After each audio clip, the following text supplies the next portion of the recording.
ജീവിതത്തിൽ സക്സസ്ഫുൾ ആയിട്ടുള്ള ആളുകളെ നിങ്ങൾ നിരീക്ഷിച്ചു കഴിഞ്ഞാൽ ഇവരിൽ പല ആളുകളിലും കോമൺ ആയിട്ട് കാണുന്ന ഒരു 5-6 ശീലങ്ങളുണ്ട്. ഇവരെല്ലാ ദിവസവും മുടങ്ങാതെ ചെയ്യുന്ന ഒരു 6 ശീലങ്ങൾ. ഈ 6 ശീലങ്ങൾ ഉള്ളത് കൊണ്ടാണോ ഇവർ സക്സസ്ഫുൾ ആയി എന്ന് ചോദിച്ചു കഴിഞ്ഞാൽ അല്ല എന്ന് വേണമെങ്കിൽ പറയാം. പക്ഷേ ജീവിതത്തിൽ സക്സസ്ഫുൾ ആയിട്ടുള്ള 99% ആളുകളും ഈ 6 ശീലങ്ങളിൽ ഏതെങ്കിലുമൊക്കെ ശീലങ്ങൾ ഇവർ അവരുടെ ജീവിതത്തിൽ ഇംപ്ലിമെൻറ്റ് ചെയ്തിട്ടുണ്ട്. അതായത് ഈ ശീലങ്ങളൊക്കെ ഇംപ്ലിമെൻറ്റ് ചെയ്യുകയാണെന്നുണ്ടെങ്കിൽ നമ്മുടെ ജീവിതം സക്സസ്ഫുൾ ആകാൻ അല്ലെങ്കിൽ നമ്മുടെ ജീവിതത്തിൻ്റെ ക്വാളിറ്റി ഇമ്പ്രൂവ് ആക്കാനുള്ള സാധ്യതകൾ ഉണ്ട് എന്നാണ് ഈ ഒരു ഓതർ ഈ ഒരു ബുക്കിലൂടെ പറയുന്നത് കേട്ടോ. മിറാക്കിൾ മോർണിംഗ് എന്ന് പറഞ്ഞിട്ട് ഹാൽ എൽറോഡ് എന്ന് പറഞ്ഞ എഴുത്തുകാരൻ എഴുതിയിട്ടുള്ള ഈ ഒരു പുസ്തകത്തിനെ ആസ്പദമാക്കിയിട്ട് ജീവിതത്തിൽ ഇംപ്ലിമെൻ്റ് ആക്കാൻ പറ്റുന്ന രാവിലെ നമ്മൾ എഴുന്നേറ്റ സമയം മുതൽ ഒരു 8 മണിക്കുള്ളിൽ അല്ലെങ്കിൽ 9 മണിക്കുള്ളിൽ നമ്മളെ കൊണ്ട് ചെയ്ത് തീർക്കാൻ കഴിയുന്ന സിമ്പിളായിട്ടുള്ള 6 ശീലങ്ങൾ. പുള്ളി അതിനെ സേവേഴ്സ് എന്ന് പറഞ്ഞിട്ടുള്ള ഒരു കുഞ്ഞ് ടാഗിലാണ് കൊടുത്തിട്ടുള്ളത്. സേവേഴ്സ് എന്ന് പറഞ്ഞു കഴിഞ്ഞാൽ SAVERS അങ്ങനെ 6 ശീലങ്ങളാണുള്ളത്. അപ്പോൾ ഏതൊക്കെയാണ് 6 ശീലങ്ങൾ? നിങ്ങൾക്ക് എങ്ങനെയാണ് ആ ശീലങ്ങളൊക്കെ പ്രാക്ടീസ് ചെയ്യാം? ഈ ഓരോ ശീലങ്ങളും പ്രാക്ടീസ് ചെയ്യേണ്ട രീതി എങ്ങനെയാണ്, അല്ലെങ്കിൽ ഇതൊക്കെ ചെയ്യുന്നതുകൊണ്ട് ഇതൊക്കെ പ്രാക്ടീസ് ചെയ്യുന്നതുകൊണ്ട് എന്തൊക്കെ ഗുണങ്ങളാണ് എനിക്ക് ഉണ്ടാകുന്നത് എന്നുള്ള കാര്യങ്ങളാണ് നമ്മൾ ഇന്നത്തെ വീഡിയോയിൽ സംസാരിക്കുന്നത് കേട്ടോ. അപ്പോൾ ഒന്നാമത്തെ പോയിന്റാണ് സൈലൻസ് എന്ന് പറയുന്നത്. എന്താണ് സൈലൻസ്? സൈലൻസ് എന്ന് പറഞ്ഞു കഴിഞ്ഞാൽ നമ്മൾ രാവിലെ എഴുന്നേറ്റ് കഴിഞ്ഞാൽ ഭൂരിഭാഗം ആളുകളും നമ്മൾ ഉൾപ്പെടുന്ന ഭൂരിഭാഗം ആളുകളും ചെയ്യുന്നത് ഒന്നുകിൽ നമ്മൾ മൊബൈൽ ഫോൺ പോയി നോക്കുന്നു, അല്ലെങ്കിൽ ടി വിയിൽ രാവിലത്തെ ന്യൂസ് വയ്ക്കുന്നു, എന്തെങ്കിലും പ്രോഗ്രാം വയ്ക്കുന്നു, അല്ലെങ്കിൽ പേപ്പർ വായിക്കുന്നു. ഇങ്ങനെ നമ്മുടെ ബ്രെയിനിനെ പെട്ടെന്ന് തന്നെ ഭയങ്കര ആക്റ്റീവ് ആക്കുന്ന രീതിയിലുള്ള എന്തെങ്കിലും കലാപരിപാടികളാണ് പൊതുവേ നമ്മൾ ചെയ്യാറ്. എന്നാൽ അതിന് പകരം രാവിലെ എഴുന്നേറ്റ് കഴിഞ്ഞാൽ അല്പസമയം നമ്മൾ മെഡിറ്റേഷൻ, യോഗ, ധ്യാനം അല്ലെങ്കിൽ പ്രാർത്ഥന ഇത്തരത്തിലുള്ള കാര്യങ്ങൾ ചെയ്യുകയാണെന്നുണ്ടെങ്കിൽ അതിന് വേണ്ടിയിട്ട് ഒരു 5-10 മിനിറ്റ് നിങ്ങൾ സമയം രാവിലെ എഴുന്നേറ്റ് ഉടനെ തന്നെ കണ്ടെത്തുകയാണെന്നുണ്ടെങ്കിൽ നിങ്ങളുടെ ഒരു സ്റ്റാർട്ട് അല്ലെങ്കിൽ ഒരു ഡേയുടെ തുടക്കം എന്ന് പറയുന്നത് ഭയങ്കര കാം ക്വയറ്റും ക്ലിയർ ആയി മാറാനുള്ള സാധ്യതകളുണ്ട്. അതിനാണ് സൈലൻസ് എന്ന് പറയുന്നത് കേട്ടോ. ഈ സൈലൻസ് കൊണ്ടുള്ള ഗുണങ്ങൾ എന്തൊക്കെയാണെന്ന് നോക്കിക്കഴിഞ്ഞാൽ ഒന്നാമത്താണ് സ്ട്രെസ് റിഡക്ഷൻ, രണ്ടാമത്തേത് നമ്മുടെ ഫോക്കസ് കൂടാൻ സഹായിക്കും, മൂന്നാമത്തേത് മെൻ്റൽ ക്ലാരിറ്റി, അന്നേ ദിവസം ചെയ്യേണ്ട കാര്യങ്ങൾ എന്തൊക്കെയാണ് ചെയ്യേണ്ടതെന്നുള്ള ഒരു ക്ലിയർ പിക്ചർ നമുക്ക് കിട്ടാനത് സഹായിക്കും. ഇമോഷണൽ അവയർനെസ്, നമ്മുടെ തന്നെ ഒരു ഇമോഷണൽ കൺട്രോളും കാര്യങ്ങളൊക്കെ നമുക്കൊരു നമ്മുടെ ഉള്ളിൽ തന്നെ ഒരു പിടുത്തം കിട്ടാനായിട്ട് ഈ ഒരു സൈലൻസ് എന്ന് പറഞ്ഞ മെത്തേഡ് ഭയങ്കരമായിട്ട് ഉപകരിക്കും കേട്ടോ. ക്രിയേറ്റിവിറ്റി ബൂസ്റ്റ്, നിങ്ങളൊരു ക്രിയേറ്റീവായിട്ടുള്ള മേഖലയിലൊക്കെ വർക്ക് ചെയ്യുന്ന ആളുകളാണെന്നുണ്ടെങ്കിൽ നിങ്ങളുടെ മൈൻഡ് ക്ലിയർ ആയി കഴിഞ്ഞാൽ, കുറച്ചുകൂടി ഷാർപ്പായി കഴിഞ്ഞാൽ നിങ്ങളുടെ ക്രിയേറ്റിവിറ്റി ഭയങ്കരമായിട്ട് കൂടും. ഇംപ്രൂവ്ഡ് ലിസണിങ് എന്ന് പറഞ്ഞു കഴിഞ്ഞാൽ നമ്മുടെ ഇന്നത്തെ കാലത്ത് മിക്ക ആളുകൾക്ക് ഇല്ലാത്തൊരു സംഭവമാണ്. മറ്റുള്ള ആളുകൾ പറയുന്നത് കേൾക്കാനുള്ള ക്ഷമയോ അല്ലെങ്കിൽ അവർ പറയുന്നത് കേട്ടിട്ട് അത് മനസ്സിലാക്കാനുള്ള ക്ഷമയോ കാര്യങ്ങളോ നമുക്ക് പലപ്പോഴും ഇല്ല. നമ്മൾ പലപ്പോഴും റിയാക്ട് ചെയ്യുകയാണ് ചെയ്യുന്നത് അല്ലെങ്കിൽ റെസ്പോണ്ട് ചെയ്യുകയാണ് ചെയ്യുന്നത്. അല്ലാതെ അവർ പറയുന്ന കാര്യങ്ങൾ മനസ്സിലാക്കിയിട്ട് അതിന് പ്രോപ്പറായിട്ടുള്ള ഒരു റിപ്ലൈ അല്ല നമ്മൾ പലപ്പോഴും പറയുന്നത് അല്ലേ. അപ്പോൾ ഇംപ്രൂവ് ലിസണിങ് സ്കില്ല്. ഇനി നമുക്കിത് എങ്ങനെ പ്രാക്ടീസ് ചെയ്യാം? എന്തൊക്കെ മെത്തേഡാണ്? നമ്മൾ നേരത്തെ പറഞ്ഞ പോലെ മെഡിറ്റേഷൻ, നമ്മൾ നേരത്തെ പറഞ്ഞ പോലെ യോഗ, മെഡിറ്റേഷൻ, ധ്യാനം, പ്രാർത്ഥന എന്നൊക്കെ പറഞ്ഞുള്ള സംഭവം നിങ്ങൾക്ക് ചെയ്യാം.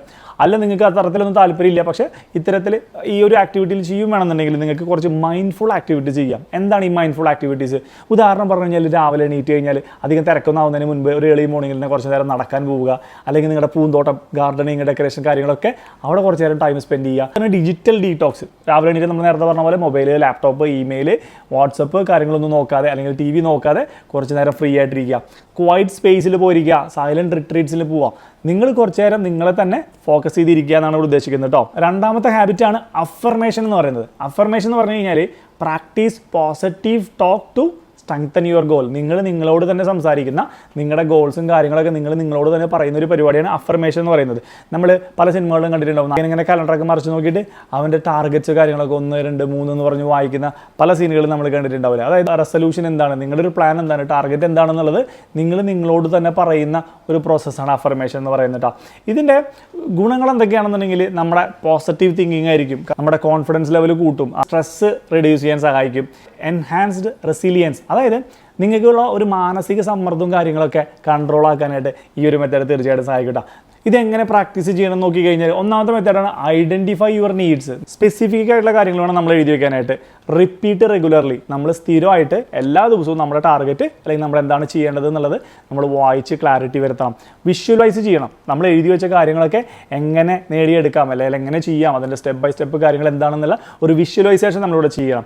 2 കിടിലൻ ഹാബിറ്റ്സ് ഉണ്ട്, ഇനി 4 കൂടിയാണ് ബാക്കിയുള്ളത്. ആ 4 ഇമ്പോർട്ടൻറ്റ് ഹാബിറ്റ്സിലേക്ക് പോകുന്നതിന് മുൻപ് എൻ്റെ പേര് Shiju Thomas, welcome to the show.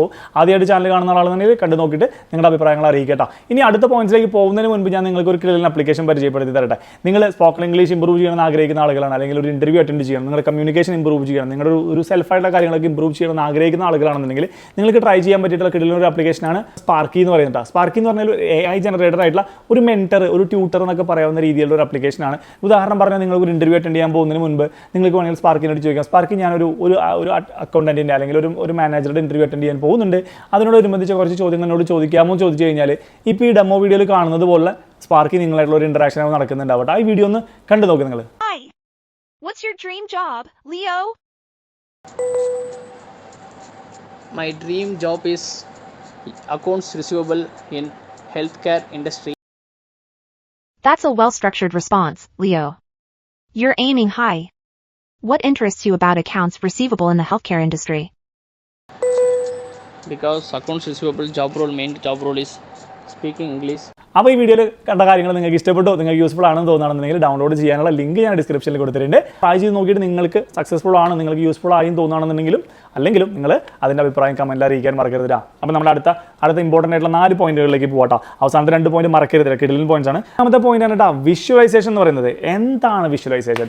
നമ്മൾക്ക് ഒരു കാര്യം അച്ചീവ് ചെയ്യണം, നിങ്ങൾക്കൊരു കാറ് മേടിക്കണം. അപ്പോൾ നിങ്ങൾ എന്ത് ചെയ്യണം? നിങ്ങൾ വിഷ്വലൈസ് ചെയ്യണം. നിങ്ങൾ ആ ഒരു കാറിൽ നിങ്ങളുടെ ഫ്രണ്ട്സിൻ്റെയും നിങ്ങളെ കളിയാക്കിയുള്ള റിലേറ്റീവ്സിൻ്റെയും വീട്ടിലേക്ക് പോകുന്നു, അവരുടെ മുൻപിൽ ആ കാറിൽ സ്വന്തം കാറിൽ പോയി ഇറങ്ങുന്നു, അല്ലെങ്കിൽ നിങ്ങൾ ജോലിക്ക് ആ കാറ് കൊണ്ട് പോകുന്നു, അല്ലെങ്കിൽ നിങ്ങൾ എന്തെങ്കിലും ഒരു ഫംഗ്ഷൻ ആ കാറ് കൊണ്ട് പോകുന്നു. എല്ലാവരും നോക്കുന്നു, അടിപൊളി കാറായിട്ടുണ്ടല്ലോ, നീ ഇതെപ്പോഴാണ് മേടിച്ചതെന്നുള്ള കുറേ ആളുകൾ ചോദിക്കുന്നു, കൺഗ്രാജുലേഷൻ പറയുന്നു. അല്ലെങ്കിൽ പല ആളുകളും അസൂയോട് കൂടി നിങ്ങൾ കാറിൽ പോകുന്നു നോക്കുന്നു. അപ്പോൾ ഇത്തരത്തിൽ കാറ് വാങ്ങുന്ന കാര്യങ്ങൾ, ആ കാറ് കഴുകുന്നു, സർവീസിന് കൊണ്ടുപോകുന്നു, അതുകൊണ്ട് ട്രിപ്പ് പോകുന്നു, ഫാമിലിയായിട്ട് അതുകൊണ്ട് പോയി യാത്ര പോകുന്നു എന്നുള്ള അത്തരത്തിലുള്ള ഒരുപാട് കാര്യങ്ങൾ നിങ്ങൾ വിഷ്വലൈസ് ചെയ്യുന്ന പ്രോസസ്സിനെയാണ് വിഷ്വലൈസേഷൻ എന്ന് പറയുന്നത് കേട്ടോ. ഈ ഒരു വിഷ്വലൈസേഷൻ പ്രോസസ്സ് ചെയ്യുന്നതുകൊണ്ടുള്ള ബെനിഫിറ്റ്സ് എന്താണെന്ന് നോക്കിക്കഴിഞ്ഞാൽ ഒരു 5-6 ബെനിഫിറ്റ്സ് ഞാൻ പറഞ്ഞുതരാം. എൻഹാൻസ് പെർഫോമൻസ്, അതായത് പല അത്ലറ്റിക്സുകളും ഈ കളിക്കാർ പല ആളുകളും അവർ ആ ഒരു ഗെയിമിൽ എങ്ങനെയാണ് കളിക്കാൻ പോകുന്നത് എന്നുള്ളൊരു വിഷ്വലൈസേഷൻ ആ ഒരു ഗെയിമിന് മുൻപ് തന്നെ ചെയ്യും. ആ ഒരു ക്ലാരിറ്റിയോട് കൂടി ചെയ്ത അത്ലറ്റ്സ് അല്ലെങ്കിൽ ആ ഒരു കളിക്കാർ അന്നത്തെ ഗെയിമിൽ നന്നായിട്ട് പെർഫോം ചെയ്യുന്നതായിട്ട് പല സ്റ്റഡികളും കാണിച്ചിട്ടുണ്ടെന്നാണ് പറയുന്നത് കേട്ടോ. Boost your confidence, improve focus and concentration, increase motivation, facilitate stress reduction, encourage creativity and problem solving. അപ്പോൾ ഇത്തരം ബെനിഫിറ്റ്സ് നിങ്ങൾ ഈ ഒരു വിഷ്വലൈസേഷൻ എന്ന് പറഞ്ഞൊരു പ്രോസസ്സ് ചെയ്യുകയാണെന്നുണ്ടെങ്കിൽ നിങ്ങൾക്ക് തീർച്ചയായിട്ടും ലഭിക്കുന്നുണ്ട് കേട്ടോ. എങ്ങനെ ചെയ്യാൻ സാധിക്കും? നമ്മൾ നേരത്തെ പറഞ്ഞ പോലെ നമ്മൾ ശാന്തമായിട്ടിരിക്കുന്ന രാവിലെ ഇരിക്കുന്ന സമയത്ത്, നിങ്ങൾ അല്ലെങ്കിൽ ജേണൽ എഴുതുന്ന സമയത്ത്, നിങ്ങൾ ഡയറിയിൽ എഴുതുന്ന സമയത്ത് നിങ്ങൾക്ക് എന്താണ് അച്ചീവ് ചെയ്യേണ്ടത്, നിങ്ങളുടെ ഡ്രീം എന്താണെന്നുള്ള വിഷ്വലൈസേഷൻ. നല്ലൊരു ജോലി കിട്ടുന്നു, നല്ലൊരു കാർ മേടിക്കുന്നു, കല്യാണം കഴിയുന്നു, നിങ്ങൾ വെയിറ്റ് ലോസ് ആക്കുന്നു, നിങ്ങളൊരു 6 പാക്ക് ബോഡി ഉണ്ടാക്കുന്നു, അല്ലെങ്കിൽ നിങ്ങൾ ഏതെങ്കിലും തെറ്റായ അല്ലെങ്കിൽ നിങ്ങൾക്ക് നിർത്തണം തോന്നുന്ന ഏതെങ്കിലും ശീലങ്ങൾ നിങ്ങൾ നിർത്തുന്നു. അത്തരത്തിൽ നിങ്ങളുടെ ആവശ്യങ്ങൾ എന്താണോ ആ ആവശ്യങ്ങൾ മുഴുവൻ നിറവേറ്റുന്ന നിങ്ങൾ സ്വപ്നങ്ങൾ കാണുകയും അത് വിഷ്വലൈസ് ചെയ്യുകയും അതിൻ്റെ സ്റ്റെപ്പ് ബൈ സ്റ്റെപ്പ് ആയിട്ടുള്ള കാര്യങ്ങൾ നിങ്ങളൊരു സിനിമ പോലെ ക്രിയേറ്റ് ചെയ്ത് കാണുന്ന ഒരു പ്രോസസ്സാണ് വിഷ്വലൈസേഷൻ എന്ന് പറയുന്നത് കേട്ടോ. 4ാമത്തെ പോയിന്റാണ് എക്സസൈസ് എന്ന് പറയുന്നത് കേട്ടോ. പൊതുവേ എനിക്ക് തോന്നുന്നു കേരളത്തിലില്ല, നമ്മുടെ ആളുകൾക്ക് ഇല്ലാത്ത അല്ലെങ്കിൽ നമ്മൾ ചെയ്ത് ശീലമില്ലാത്തൊരു പരിപാടിയാണ് എക്സസൈസ് എന്ന് പറയുന്നത്. നമ്മൾ പലപ്പോഴും ചിന്തിക്കുന്നത് നമ്മൾ രാവിലെ എണീറ്റത് മുതൽ രാത്രി ഉറങ്ങുന്നത് വരെ നമ്മൾ ഫുൾ ടൈം ബിസിയാണ്, നമ്മൾ അവിടെ പോകുന്നു ഇവിടെ പോകുന്നു അങ്ങോട്ട് വരുന്നു ഇങ്ങോട്ട് വരുന്നു. അപ്പോൾ നമ്മൾ ചിന്തിക്കുന്നത് നമ്മുടെ ബോഡിക്ക് ആവശ്യത്തിലുള്ള അല്ലെങ്കിൽ ആവശ്യത്തിനധികമുള്ള എക്സസൈസും കാര്യങ്ങളൊക്കെ നമ്മൾ ഡെയിലി ചെയ്യുന്ന ഈ കാര്യങ്ങളിലൂടെ കിട്ടുന്നുണ്ട് എന്നുള്ളൊരു തെറ്റിദ്ധാരണ നമ്മൾ പല ആളുകൾക്കുണ്ട്. എന്നാൽ അത്തരത്തിലുള്ള ഒരു ആക്ടിവിറ്റി കാരണം നിങ്ങളുടെ ബോഡിക്ക് കാര്യമായിട്ടുള്ള രീതിയിലുള്ള എക്സസൈസും കാര്യങ്ങളും കിട്ടുന്നൊന്നുമില്ല. എല്ലാ ദിവസവും ഒരു അരമണിക്കൂർ അല്ലെങ്കിൽ ഒരു 20 മിനിറ്റെങ്കിലും നിങ്ങൾ എന്തെങ്കിലും എക്സസൈസ്, നടക്കുക, ഓടുക, വെയിറ്റ് ലിഫ്റ്റിംഗ്, ട്രെയിനിങ്, എന്തെങ്കിലും ഗെയിംസ് കളിക്കുക, എന്ത് കാര്യമായാലും ഇല്ല, എന്ത് സംഭവം എന്നുള്ളത് നിങ്ങൾക്ക് എന്താണോ കണ്ടിന്യൂസ് ആയിട്ട് കൺസിസ്റ്റൻ്റ് ആയിട്ട് ചെയ്യാൻ പറ്റുക എന്നുള്ള സംഭവം നിങ്ങൾ ചൂസ് ചെയ്യുകയും എല്ലാ ദിവസവും ഒരു നിശ്ചിത മിനിറ്റ് അല്ലെങ്കിൽ 20 മിനിറ്റോ 30 മിനിറ്റോ ഒരു നിശ്ചിത സമയം നിങ്ങൾ ഈ ഒരു എക്സസൈസ് ചെയ്യുന്നതിന് വേണ്ടിയിട്ട് മാറ്റി വെക്കണം കേട്ടോ. എക്സസൈസ് ചെയ്യുന്നതുകൊണ്ട് എന്തൊക്കെയാണ് ഇമ്പ്രൂവ്മെൻറ്റ് അല്ലെങ്കിൽ എന്തൊക്കെയാണ് മെച്ചങ്ങൾ നമുക്കുള്ളത് നോക്കിക്കഴിഞ്ഞാൽ നിങ്ങളുടെ കാർഡിയോ വാസ്കുലർ സിസ്റ്റത്തിൻ്റെ ഹെൽത്ത് ഇമ്പ്രൂവ് ആക്കാൻ സാധിക്കും, നിങ്ങളുടെ വെയിറ്റ് മാനേജ് ചെയ്യാൻ സാധിക്കും, നിങ്ങളുടെ മസിലിൻ്റെ അല്ലെങ്കിൽ നിങ്ങളുടെ എല്ലുകളുടെ സ്ട്രെങ്ത്ത് ഇമ്പ്രൂവ് ആക്കാനായിട്ട് സാധിക്കും, നിങ്ങളുടെ ഫ്ലെക്സിബിലിറ്റിയും ബാലൻസും ഇമ്പ്രൂവ് ആക്കാനായിട്ട് സാധിക്കും. നിങ്ങൾക്ക് എപ്പോഴാണ് ഒരു ഉപകാരം വരും?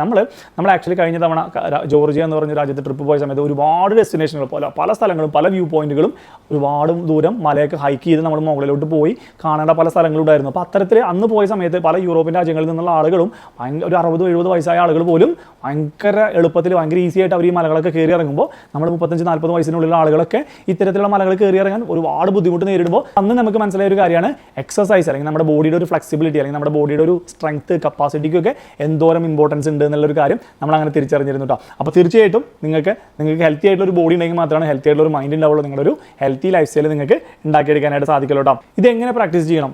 വളരെ ശ്രദ്ധിക്കേണ്ട ഒരു കാര്യമാണ് സ്റ്റാർട്ട് സ്ലോലി എന്ന് പറയുന്നത്.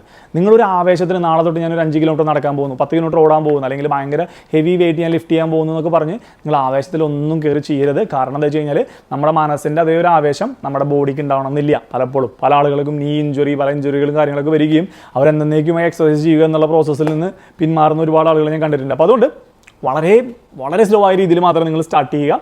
അതിനുശേഷം മെല്ലെ ഇമ്പ്രൂവ് ചെയ്ത് കൊണ്ടുവരാം. മിക്സ് ഇറ്റ് അപ്പ് എന്ന് പറഞ്ഞു കഴിഞ്ഞാൽ ഒരേ കാര്യം തന്നെ ചെയ്ത് ബോറടിക്കാതെ പല പല രീതിയിലുള്ള എക്സസൈസും കാര്യങ്ങളൊക്കെ ചെയ്തിട്ട് നിങ്ങൾ അതിനെ മിക്സ് ആക്കി എടുക്കുക എന്ന് പറയുന്നുണ്ടാവും. പിന്നെ ഒരു റിയലിസ്റ്റിക് ആയിട്ടുള്ള ഗോൾ വയ്ക്കുക. ഒരു വർഷം കൊണ്ട് ഞാൻ 25 കിലോ കുറയ്ക്കും എന്നുള്ള ഒരു എക്സ്ട്രീം ആയിട്ടുള്ള ടാർഗറ്റ് ഒന്നും വെക്കാതെ ഒരു വർഷം കൊണ്ട് ഞാൻ 3-4 കിലോ കുറയ്ക്കും അല്ലെങ്കിൽ ഒരു 5 കിലോ കുറയ്ക്കും. അങ്ങനെ റിയലിസ്റ്റിക് ആയിട്ട് നിങ്ങൾക്ക് അച്ചീവ് ചെയ്യാൻ പറ്റുന്ന ഒരു ഗോൾ വെക്കുകയും ഭയങ്കര എക്സ്ട്രീമായിട്ട് ഒരിക്കലും പുഷ് ചെയ്യാതിരിക്കുകയും ചെയ്യാം.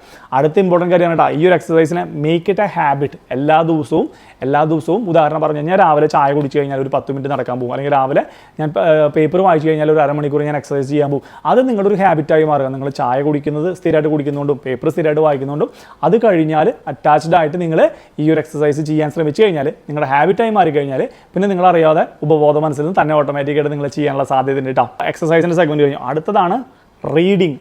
റീഡിങ്. നിങ്ങൾ ലോകത്തെ ഏറ്റവും പൈസക്കാരനായിട്ടുള്ള ഒരു വ്യക്തിയാണ് വാരൻ ബഫറ്റ് എന്ന് പറയുന്നത് അല്ലേ. വാരൻ ബഫറ്റിൻ്റെ ഒരു ഇൻ്റർവ്യൂയുടെ ക്ലിപ്പ് ഞാൻ ഇവിടെ കേട്ടോ. I just read and read and read. I probably read 5 to 6 hours a day. I don't read as fast now as when I was younger, but I read 5 daily newspapers. I read a fair.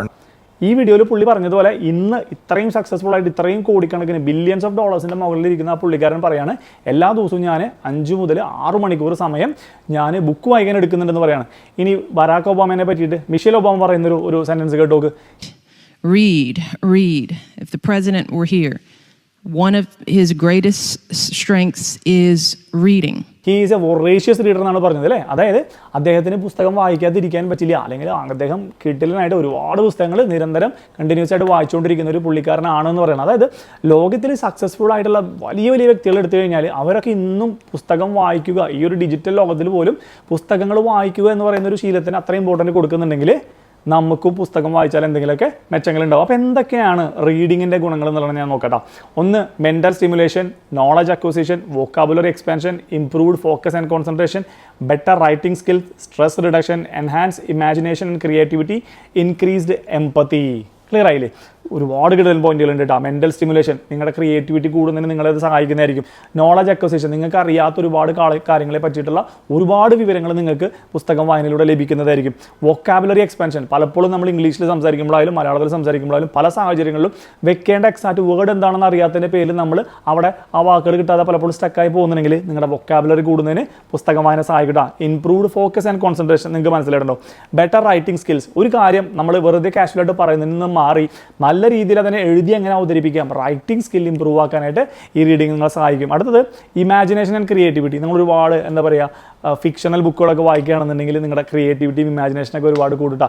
ഈ fictional ബുക്കുകൾ വായിക്കുന്നതുകൊണ്ടുള്ള മറ്റൊരു ഗുണമാണ് increased empathy. Empathy എന്ന് പറഞ്ഞു കഴിഞ്ഞാൽ മറ്റുള്ള ആളുകൾക്ക് എന്ത് സംഭവിക്കുന്നു, അവരുടെ ഒരു ആംഗിളിൽ നിന്ന് put your legs in there shoes എന്ന് പറയില്ലേ, അവരുടെ പ്രശ്നങ്ങൾ എന്താണെന്ന് മനസ്സിലാക്കാനും അത് മനസ്സിലാക്കിയിട്ട് അവർക്ക് പ്രോപ്പറായിട്ടുള്ളൊരു റിപ്ലൈ കാര്യങ്ങൾ കൊടുക്കാനും നിങ്ങൾക്ക് സഹായിക്കുന്ന ഒരു മെത്തേഡാണ് റീഡിംഗ് എന്ന് പറയുന്നത് കേട്ടോ. തീർച്ചയായിട്ടും ദിവസം ഒരു 5-10 മിനിറ്റ് ഒരു 3-4 പേജ് വായിച്ച് നിങ്ങൾ സ്ലോലി തുടങ്ങിയാൽ മതി. അങ്ങനെ തുടങ്ങി നിങ്ങൾക്കൊരു ഹാബിറ്റായിട്ട് മാറിക്കഴിഞ്ഞാൽ എല്ലാ ദിവസവും നിങ്ങൾ ബുക്ക് വായിക്കുകയും നിങ്ങളൊരു പുസ്തകം വായിച്ച് തീർക്കുക എന്നുള്ള ടാർഗറ്റിൽ നിന്ന് മാറിയിട്ട് ഐ ആം എ റീഡർ അല്ലെങ്കിൽ ഞാനൊരു വായനക്കാരനാണ് എന്ന് പറഞ്ഞൊരു സെഗ്മെൻറ്റിലേക്ക് പോവുകയും നിങ്ങൾക്ക് ഈ പറഞ്ഞ എല്ലാ ബെനിഫിറ്റ്സും കിട്ടാനായിട്ട് സഹായിക്കട്ടോ. ലാസ്റ്റ് പോയിന്റാണ് സ്ക്രൈബിംഗ് എന്ന് പറയുന്നത്. സ്ക്രൈബിംഗ് എന്ന് പറഞ്ഞു കഴിഞ്ഞാൽ നമ്മുടെ മലയാളത്തിൽ പറഞ്ഞു കഴിഞ്ഞാൽ ഡയറി എഴുതുക. എന്തിനാണ് ഡയറി എഴുതുന്നത്? നിങ്ങൾ പലപ്പോഴും ന്യൂ ഇയർ ആയിട്ട് പല റെസൊല്യൂഷൻസും കാര്യങ്ങളും എടുത്തിട്ടുണ്ടെങ്കിൽ പലപ്പോഴും അതൊന്നും കംപ്ലീറ്റ് ആക്കാൻ നമുക്ക് സാധിക്കാറില്ല. എന്തുകൊണ്ടാണെന്ന് വെച്ച് കഴിഞ്ഞാൽ നമ്മൾക്ക് അതൊരു കോൺസെൻട്രേഷൻ പോവുകയും നമ്മളതിന് ശ്രദ്ധ വിട്ട് പോവുകയും നമ്മൾ പല കാര്യങ്ങളും എൻഗേജ് ആയി പോകും. എന്നാൽ നിങ്ങളുടെ ജീവിതത്തിൽ നിങ്ങൾക്ക് റൈറ്റിംഗ് സ്കിൽ ഇമ്പ്രൂവ് ആക്കണം, കമ്മ്യൂണിക്കേഷൻ ഇമ്പ്രൂവ് ആക്കണം, അല്ലെങ്കിൽ എന്ത് ഇമ്പ്രൂവ് ആക്കണമെങ്കിലും നിങ്ങളത് എല്ലാ ദിവസവും നടന്ന കാര്യങ്ങൾ എഴുതുകയാണെന്നുണ്ടെങ്കിൽ ഒരു വർഷം കഴിഞ്ഞ് നിങ്ങൾക്ക് നോക്കിക്കഴിഞ്ഞാൽ ജനുവരിയിൽ നിങ്ങൾ എഴുതി കഴിഞ്ഞാൽ നിങ്ങളുടെ റൈറ്റിംഗ് സ്കില്ലും ഡിസംബറിൽ എഴുതുന്ന നിങ്ങളുടെ റൈറ്റിംഗ് സ്കില്ലും തമ്മിൽ ഒരുപാട് വ്യത്യാസങ്ങൾ ഉണ്ടാവാനും നിങ്ങൾ എഴുതി വെച്ചതുകൊണ്ട് തന്നെ നിങ്ങളുടെ ടാർഗറ്റും കാര്യങ്ങളും മിസ്സാവാതെ അതിൽ നിന്ന് ഫോക്കസ് മാറിപ്പോവാതെ നിങ്ങൾ അതൊക്കെ ഓൾമോസ്റ്റ് അച്ചീവ് ചെയ്യാനും, അല്ലെങ്കിൽ ഏതൊക്കെ കാര്യങ്ങൾ അച്ചീവ് ചെയ്തിട്ടില്ലെങ്കിൽ എന്തുകൊണ്ട് ചെയ്തില്ല, ഏതൊക്കെ കാര്യങ്ങളാണ് ഞാൻ ഇമ്പ്രൂവ്മെൻറ്റ് വരുത്തേണ്ടതെന്ന് നിങ്ങൾക്ക് മനസ്സിലാക്കാനും ഈ ഒരു സ്ക്രൈബിംഗ് അല്ലെങ്കിൽ ജേർണലിംഗ് അല്ലെങ്കിൽ ഡയറി എഴുതുക എന്ന് പറയുന്ന ഒരു മെത്തേഡ് തീർച്ചയായിട്ടും നിങ്ങളെ സഹായിക്കുന്നതായിരിക്കും കേട്ടോ. അപ്പോൾ നമ്മൾ മോർണിംഗ് ഹാബിറ്റ്സ് എന്ന് പറഞ്ഞിട്ടുള്ള പുസ്തകത്തിൻ്റെ ഒരു ആവറേജ്, അപ്പോൾ നമ്മൾ മോർണിംഗ് ഹാബിറ്റ്സ് എന്ന് പറഞ്ഞ പുസ്തകത്തിന് ആസ്പദമാക്കിയിട്ടുള്ള 6 കിടിലൻ ശീലങ്ങൾ പ്രാക്ടീസ് ചെയ്യുന്ന വലിയ വലിയ ആളുകൾ ചെയ്യുന്ന 6 ശീലങ്ങളാണ് പറഞ്ഞത്. അപ്പോൾ ഈ 6 ശീലത്തിൽ 6 എണ്ണം ചിലപ്പോൾ നിങ്ങൾക്ക് ഇംപ്ലിമെൻറ്റ് ചെയ്യാൻ സാധിച്ചു എന്ന് വരില്ല. അതിനകത്ത് നിന്ന് 1-2 എണ്ണം ഇംപ്ലിമെൻറ്റ് ചെയ്യുകയും നിങ്ങളുടെ ജീവിതം അടുത്ത ലെവലിലേക്ക് സക്സസ്ഫുൾ ആയിട്ട് മാറാനായിട്ട് ഇത് സഹായിക്കുകയും ചെയ്യും. അപ്പോൾ ഇന്നത്തെ വീഡിയോയിൽ എന്തെങ്കിലും ഉപകാരപ്രദമായിട്ടുള്ള കാര്യങ്ങൾ കിട്ടിയെന്ന് തോന്നുകയാണെന്നുണ്ടെങ്കിൽ നിങ്ങളുടെ അഭിപ്രായങ്ങൾ കമൻറ്റിൽ അറിയിക്കാൻ മറക്കരുത് കേട്ടോ. അപ്പോൾ ഇഷ്ടപ്പെട്ട് കഴിഞ്ഞാൽ ചാനൽ സബ്സ്ക്രൈബ് ചെയ്യാൻ മറക്കരുത്. അടുത്ത വീഡിയോയിൽ കാണാം. Take care. Bye bye.